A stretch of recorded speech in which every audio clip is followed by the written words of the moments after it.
ici Dorine, Et Cyril, des investisseurs sereins. après plusieurs années de travail en tant qu'ingénieur, nous nous sommes lancés en investissement immobilier.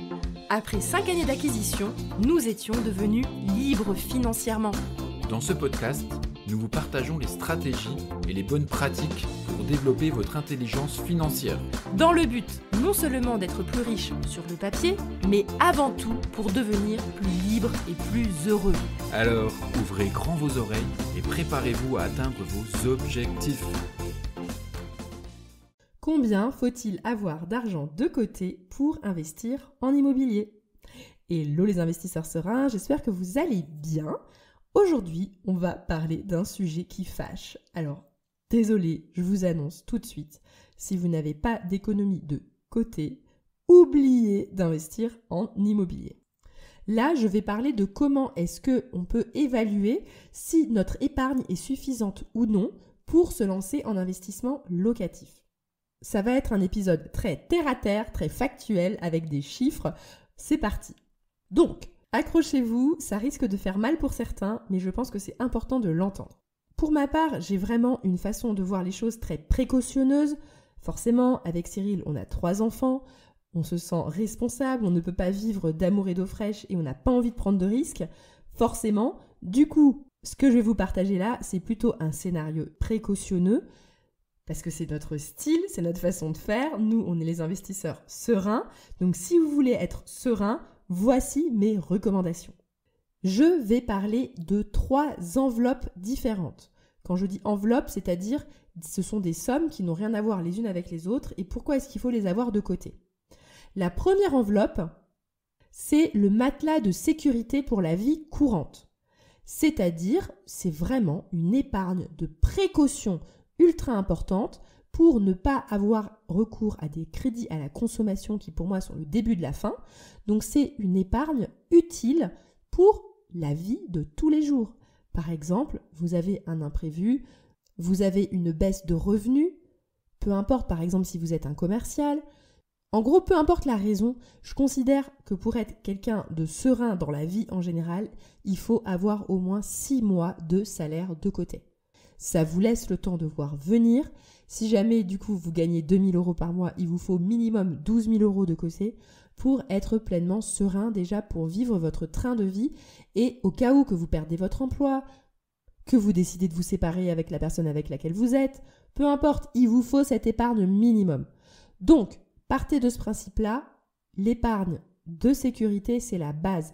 Et oui, si vous êtes en couple, désolé, c'est le double, hein. Si jamais vous êtes en couple et que vous faites de l'épargne ensemble et qu'à 2 vous gagnez 5 000 € par mois, je considère que 30 000 € de côté, c'est quand même précautionneux. On ne sait jamais, changer d'une voiture quand on a des enfants. Enfin, il faut quand même prévoir les choses pour pas se retrouver à sec et dans le rouge. Donc moi, je suis plutôt précautionneuse, mais je vous le dis clairement, 6 mois de côté, c'est un bon début pour pallier à tous les stress de base de la vie. Et évidemment, cette première enveloppe-là, on ne va pas y toucher lors de notre investissement immobilier. Ok? Maintenant, on va passer à la deuxième enveloppe. La deuxième enveloppe, c'est également une épargne que l'on va essayer de ne pas toucher lors de notre investissement immobilier. Pourquoi? Parce qu'en fait, vous pensez peut-être que tout ce qui va dépasser, du coup, vous allez le mettre dans votre investissement immobilier. Mais non! Un investissement immobilier comporte des risques. Ça peut être des dépassements de travaux, ça peut être un locataire qui ne paye pas, ça peut être, peu importe, un incident causé par le locataire ou peu importe quelle cause, et vous devez avancer les frais. Donc en fait, il y a vraiment besoin d'avoir une épargne dédiée de sécurité à votre projet. Et l'objectif, c'est que cette épargne-là ne soit pas injectée dans un projet. Cette enveloppe de sécurité est particulièrement importante lorsque vous faites énormément de travaux dans votre bien immobilier. Parce que ça va tellement vite de dépasser le montant des travaux initiaux qu'il faut avoir de la marge de côté pour pouvoir voir venir. Donc, on va lever le suspense sur le montant de cette enveloppe. Moi, franchement, pour être sereine, j'ai besoin d'avoir 10% du montant global de l'investissement sur un compte dédié à cela. La sécurité, donc, de mon investissement immobilier. Par exemple, si vous partez sur un immeuble à 200 000 €, à ce moment-là, il faut avoir au moins 20 000 € de côté dédié au cas où au dépassement de travaux lors de la rénovation, dédié également si jamais les locataires se mettent à ne pas payer pour X raisons, ou que vous ayez de la vacance locative parce que vous n'arrivez pas à retrouver quelqu'un. En tout cas, 10% avant que les travaux soient terminés. Une fois que les travaux sont terminés, que l'ensemble du bien tourne et que vous avez évalué qu'il n'y a pas de dette technique sur le bien, c'est-à-dire qu'il n'y a pas de gros postes dépenses qui risquent de tomber, ça s'évalue évidemment. Vous pouvez ajuster. Si la toiture est neuve, que tout a été refait à neuf, les ouvrants, l'électricité et qu'il n'y a absolument rien à refaire dans l'immeuble avant dans 20 ans, vous n'avez peut-être pas besoin de garder 10% dédié à ce projet. Par contre, en effet, si jamais vous savez que potentiellement la toiture, elle va être à refaire dans 5 ans, là, il faut l'avoir budgétisée. Donc, cette enveloppe, pour faire de façon assez grossière, 10% du total de votre projet. Donc, si vous faites un immeuble, par exemple, de 200 000 euros avec 100 000 euros de travaux, ça fait un budget total de 300 000 euros. Et du coup, il vous faut 30 000 euros de côté pour assurer vos arrières au cas où. Moi, voilà, je suis précautionneuse, je vous l'ai dit. Et ensuite, on va parler de la troisième enveloppe, qui, pour moi, est la fameuse enveloppe à prévoir pour un potentiel apport. Alors, comme vous le savez, et si jamais vous écoutez ce podcast régulièrement, vous savez parfaitement que le but du jeu, évidemment, c'est de mettre le moins d'apport possible. Mais actuellement, au vu du contexte actuel, côté bancaire, ça devient très compliqué d'obtenir un financement à 110%. C'est-à-dire où les frais de notaire sont carrément inclus dans le prêt. Sincèrement, ce que je vous recommande, c'est de partir du principe que les frais de notaire, dans tous les cas, vous allez les payer. Les frais de notaire, c'est environ 7% du bien immobilier. Mais il faut aussi prendre en compte que vous risquez de ne pas obtenir un financement bancaire pour la totalité des travaux en fonction de votre projet et également pour votre ameublement. Même si je sais qu'il y a des solutions qui existent, moi personnellement, je préfère choisir moi-même mes meubles et ne pas être contrainte par une entreprise juste pour pas avoir à payer les meubles. Bon, ça ça se discute, chacun son truc, je sais que c'est possible de le faire, donc si jamais vous pouvez le faire, pourquoi pas.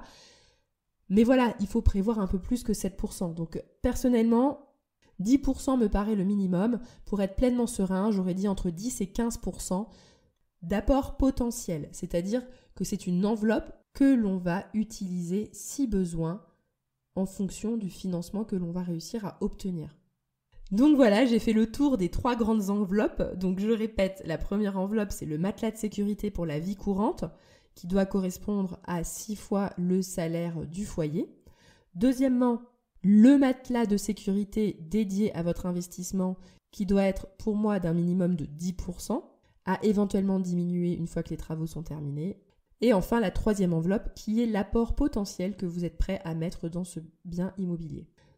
Je précise quand même rapidement que les banques, elles apprécient de voir les personnes qui sont économes, qui ont de l'épargne de côté.